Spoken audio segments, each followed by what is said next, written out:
Somebody got in Mike Brown ear and said, bro, we trying to win a championship. Get it together. Eyes on the prize, baby Bubba. That's code CLNS to get $50 instantly after you play your first $5 lineup. Prize picks. It's good to be right. I disagree with Flea with the Shaman thing. I just like the way Mike Brown plays him, and he's been rotating the lineups, bro. Like the way, especially the way he brings in Clarkson. That's what I've been impressed with the last 2 games. Chicago's a good team, Wizards a bad team. Shaman, he started him. He didn't want to bench him. I like that. And the Yabusele thing, as far as the bench is concerned, he doesn't have a choice. Cat got to take a break at some point. He can't play 48 minutes. And Yabu, it was an ugly 14 minutes, but Deuce wasn't. They played the same amount of minutes, I think, because Clarkson was so effective, or at least way more effective than Deuce in this game. Like he popped out, getting to the basket, getting people in their shots. He's gonna be clumsy sometimes. Defensively, we rotated crazy. I think we were rotating so crazy that Alan Hahn spoke to it. He was so shocked that Yabusele didn't rotate when he, instead of playing drop coverage, he messed up on a rotation. Flea.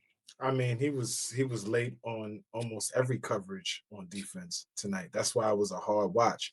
I mean, he's got to play to get in game shape. I get it, but in certain situations like that, when you miss a coverage against the better teams, again, Wednesday night when we play Minnesota, and you get mixed up in the coverage like that, you could get put in the rim. Julius Randle will dunk on you. Right, Jaden McDaniels will finish on you. Like it's a different look when you got aggressive guys coming downhill and you're not where you need to be, or you're not meeting them before they meet you at the rim. Right, so he's just a little late on a lot of different things, especially on defensive coverages. So it's hard to play him right now. It's hard, but I understand you have to play him, but it's a tough watch. Oh, boy, what makes it a tough watch also is that he's not even hitting the threes. You could be a fat boy all you want to, but he's not even, like, if he was a knockdown 3-point shooter, bro, it would erase everything. All your missed coverages, you would make up for them. Yeah, but see, I totally disagree with both of y'all. This is where, Tibbs works when it comes to a guy like Yabusele. Flea, all that getting the game shape off the court. Get your ass in the gym. Get your ass, someone else, a chef or somebody. And I'm not saying that to be disrespectful, but bro, like you're not in shape and you're not productive. Like Fabian said, you're not hitting no threes. You're not bringing anything to the table. So for me, I disagree. I don't think he should be playable until he can be playable. Bro, you don't look like you belong out there. Seriously. And, it's going to come to a point with Mike Brown. Bro, keep him on the bench. I'm sorry. Keep him on the bench until he figures out, okay, I'm going to take this thing serious. I want to play because we're playing for a championship. We're not playing to make the playoffs. There is some pressure here, Flea. So maybe, he came into the situation thinking it wasn't as serious as it is. But I want to ask you a question, and this is for Fabian as well. He only has to be productive, or he only has to be relied upon every other night, because the only time he's getting high minutes is when Mitchell Robinson ain't playing, and Mitch is not playing on back-to-back nights, and the minutes restriction or whatever it is. But the only time that he needs to be productive is when Mitch is not playing. So how many games is that this year where we're gonna have to rely on him? He's got to be ready to be out there, is what I'm saying. And it's not going to be a night in, night out basis. He's got to be a guy that when his number is called, be ready to rock and roll. I'd rather 10 seconds, and Fabian could cook this. I'd rather put HuckPy out there at that position. I mean, he looks in shape. He can get up and down the court. To me, they're both liabilities. But if you're asking me who I'd rather flee within these last 6 games or whatever 7 games we've seen, I mean, real, bro, Yabu can stay where he at, bro. Stay his ass on the bench. Seriously. I'm sorry. I get it. I don't know if we have a choice, especially with the way Mike Brown benched Kolek, the way he benched HuckPy. Remember, they said that HuckPy was going to start when Mitchell Robinson doesn't start. That hasn't happened.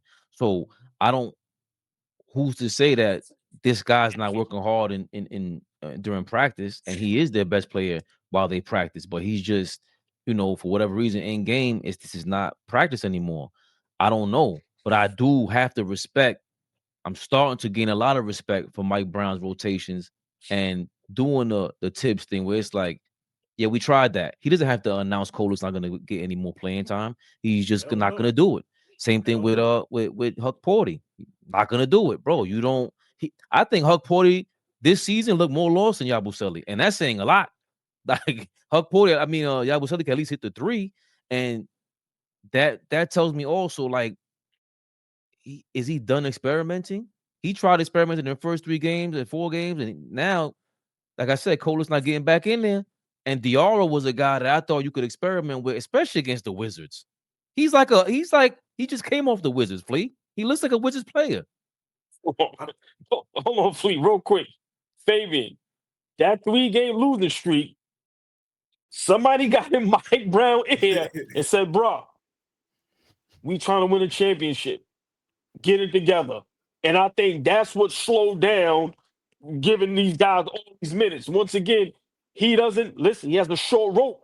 I'm telling y'all this, bro. That 3-game losing streak after you come out like gangbusters and beat Cleveland, then beat Boston, and the city going crazy, and then you lose 3 games back to back to back. I think somebody in the front office said, "Hey, I think they called him in the office, Flea, and had that nice little talk with him, like, yo, bro, I get it, but you ain't here for that. Get it together. You're doing a little too much. We trying to compete for a title this season." And I think he realized that. That's why he had to own up to what he did. And now, Fabian, like you just said, you see that rotation. He's starting to shorten it, and he's starting to get it right. And I think to his credit too, right? If we're gonna give Mike Brown some credit right now, like we are, this would have been different if this was a rookie coach. A rookie coach might have been stubborn. A rookie coach might have not been able to see his own ears, right? Because you can't see your own ears unless you look in the mirror, right? So a rookie coach wouldn't have been able to see any of the mistakes. He would have been stubborn and kind of stuck with, "Oh, I'm just running with a cut." Mike Brown been around the block a few times. He didn't been around some great players. He didn't have to figure out certain things. So, him understanding, yo, I got to shorten this rotation. I gotta go with the lineups that are working. It only took me 4 or 5 games to figure out what lineups work and which ones don't. And so, to his credit, I think some of the experience tacked into who he is as a coach, along with whoever got in his ear, and now he's he's kind of righting the ship and doing the right things as a head coach, right? I love Coley, but you can't play him. He ain't fully ready yet. You can't put him out there and be able to back up Brunson and keep the thing going in terms of shot making, in terms of not turning the ball over, making good decisions, putting the defense on their heels. He don't do that like Brunson. And not saying you're going to replace that, with the guy coming off the bench, but he doesn't even replicate it much on a consistent basis. So it's hard to put him out there. He's capable, but not on a consistent basis. So I respect what Mike Brown is doing right now. If that's what the case is, keep the rotation the way it is. I totally agree. I'm just starting to, respect that. I think, boy, you make a lot of sense where even if it wasn't the front office, that was a meeting. And even today, still not gonna stress it, Flea. But a lot of too much yapping for me still. But the yapping that I loved was during the free throw, and he was like, did they call it a thumb 5? Yo, thumb 5, whatever they called, but it sounded like he was asking Brunson, yo, thumb 5. Then he told Cat at when he was underneath the rim, yo, thumb 5, that's what we running. So there's a lot of communication. At one point, OG had his hand on his hips. He was looking like, man, shut the fuck up, Mike Brown. He was dead tied up and puffing. But if there's communication here, remember, let's not act He's like coaching. He's coaching. Let him cook. There he goes. 3 times. Oh boy, it takes 3 times. You got rope with him. Coaching. Boom. He's gonna do it 2 more times. Boom. Then you find his rhythm. Right? Let's not forget though, Tibbs being here, bro, that's family to them. That's what you're replacing. You got to go fill in for the guy who's a family member. So for him to go in here, he might be feeling like he was walking on eggshells a bit. And to me, it does look like that Mike Brown looks more comfortable. For him to even admit that the last press conference, it wasn't that he admitted it, it was the way he admitted it. Like, he didn't look like a sucker. He didn't come off like a sucker. He just said, yo, that was my bad. I was going crazy with them substitutions. Knicks Rehab.